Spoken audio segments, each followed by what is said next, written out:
Okay.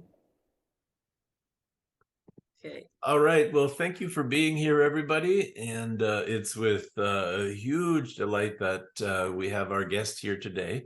So I'd like to say a big hello and thank you to Van from coming here. Van is the vice chair for the Vietnam Physical Therapy Association and has been one of the real leaders to push forward physiotherapy and the Physiotherapy Association in Vietnam. So Van, big congratulations to you and the whole association. I know just a few weeks in Dubai, you'll be marching into the General Assembly, proudly holding the Vietnamese flag. And so a big congratulations to you and thanks for being here.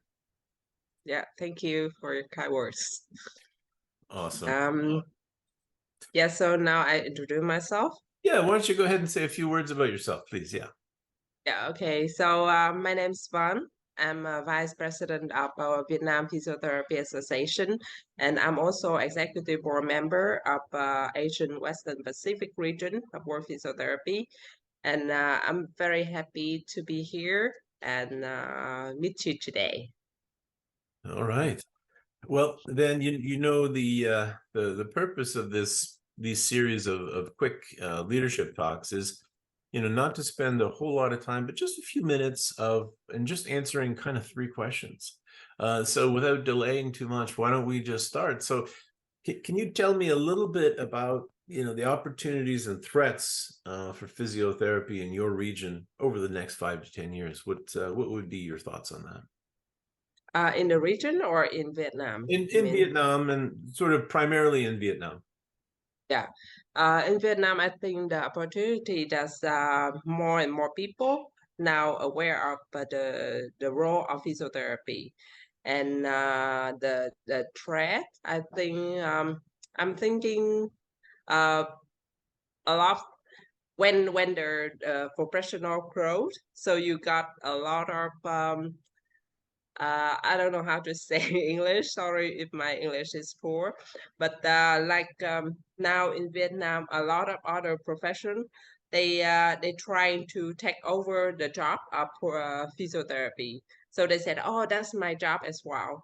So that's also we still fighting for that, and that's one of our work now have to do that we have to try to develop our profession but our professionals and at the same time I have to protect that like the title physiotherapy now a lot of school they try to open the course like short courses Mhm. or the bachelor program but only during the weekend or during the night and even that they told the student that they don't need to go to the school but they still get the diploma so that's very dangerous for the patient so we're trying to fight for that because now people say that oh physiotherapy is very easy job with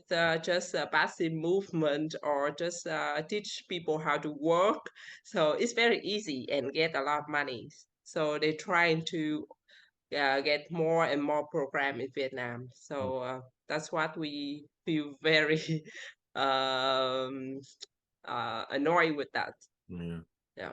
That's really interesting, not in a good way, of course, but interesting that here you are a young profession, a new profession into the association, and the struggle around, let's call it protection of title, Yes. to protect the title, so only those who really have gone through an accredited program can call themselves, etc. But the fight that you're fighting, not alone, many other of the large associations at one point went through this. But I guess the encouraging point I want to make to you is, in my opinion, when that happens in one country, it affects the whole global society of Yeah. physiotherapists. And so, while on the one side, some countries are struggling with other issues, there are many struggling with the issue you just talked about. So there's ways that we can, I think, kind of, collaborate, work together, fight together to ensure that only physiotherapists are providing physiotherapy services, and that we stake our ground. It is a tension, isn't it, though? Because at some point we talk about interprofessional care and working with others, and that's rather easy to say, but when it comes down to it, there are some politics that do play. Yeah. And actually, I realized that I forgot mentioning a very good point that a big opportunity for physiotherapy in Vietnam, that we got support from World Physiotherapy with the project advancing physiotherapy service and education in Vietnam. So for the last I think 4 years, we have been supporting from World Physiotherapy to upgrade the bachelor curriculum to be recognized internationally. So I think that's a big opportunity for us to develop. Yeah. Yeah. It sure separates you from the other disciplines when you have a global society who comes in and provides that. Yeah. It's I'm very happy that yeah, we awesome. belong to a big family. There you go. That's awesome. That's awesome. So let's go to the next question here. Van, you're a leader. Like all of us, I always say, we're all leaders and followers. I'm a follower in many ways. I feel I'm a leader in other ways as well. But for you, what was the most important event in your professional life that led to your leadership interest, or even your leadership position you have today? Not even just in Vietnam, but the region. Yeah. In fact, I love being a leader, not because of the power, but being a leader make me feel that I can help more people. That's the most important thing for me. And in fact, I love dealing with people, and being a leader give me opportunity to do that Mhm. in a very positive way. And another thing that's I always feel very strongly that I have a mission to develop physiotherapy in Vietnam. Mhm. I don't know. It's that maybe it's a strange, but I always feel that that's a mission in my life that Mhm. I have to take. That's why I think that being a leader in physiotherapy profession will help me to accomplish that mission. Mhm. Did you meet similar people when you were thinking about leadership, or was there somebody who made a difference in that pathway for you? Because in leadership, we talk a lot about mentors, that at some point we have a mentor and we say, oh, okay, so they Yes. help to almost steer. In your career, were you fortunate to have a mentor like that? And Yes, I have a lot of mentors, and I'm thinking I'm so lucky. That's why I want to pay it forward. So I got support from a lot of physiotherapists all around the world, and some um, many people now become my family. So like CD you already knows, and also other uh, professor in like Belgium, in United States, and other countries. They're very kind and they help me a lot. So that's why I think, oh, since I was very lucky and I got support from them, so that's my responsibility to help other people with my position. And being a leader helped me to do that easier.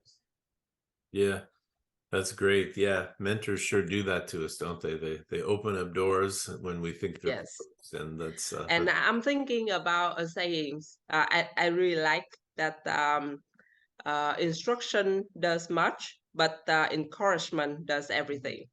So that's what I got. Yeah. Yeah, you might don't know this, but I'm a hockey coach, so an ice hockey coach. And I think maybe years ago, decades ago, we coached differently, but now it's encouragement. And if we could encourage each other, in physiotherapy around the world, my goodness, we'd be in a much better, we'd be in a wonderful place. So if I were so lucky to be elected, I'll rename myself the Chief Encouragement Officer out there to make sure that because we as you said, we go a lot farther together, don't we? Even though we're different.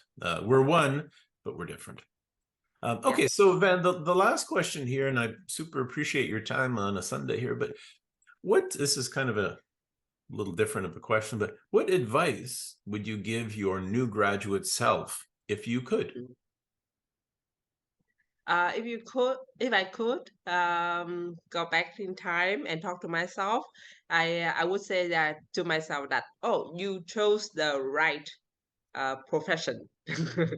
Because in Vietnam we haven't had that orientation session to before going to the university. In Vietnam, the parents will tell you which university you should follow. And for me, that's also the case. But I was very lucky that I chose the right one, because so many people like my sister, she chose the wrong one. So it took her like 10 years to get to the right one. But for me, it was right on the first time, because my first option was pharmacy, not physiotherapy. But I failed the exam. But I really grateful for that. So I will. But I was very disappointed at that time. But now I very confident to go back and said, "Oh, you chose the right one." That's great advice. Sort of let life happen and go with it. Yes. So that's great advice for our sort of new graduates out there. So listen, Van, I just want to thank you so much for your time today, but I also want to end by just thanking you. You are one of those young leaders in our profession, in your region, and it's been amazing to watch your career really grow, and I just can't wait to see what you do next. So appreciate your time, and again, congratulations to you and the whole the Vietnam Physiotherapy Association, and we'll all be clapping as you proudly march in with the flag in just a few weeks. So thanks for your time. Thank you so much. Yeah. Okay. Bye-bye. Bye.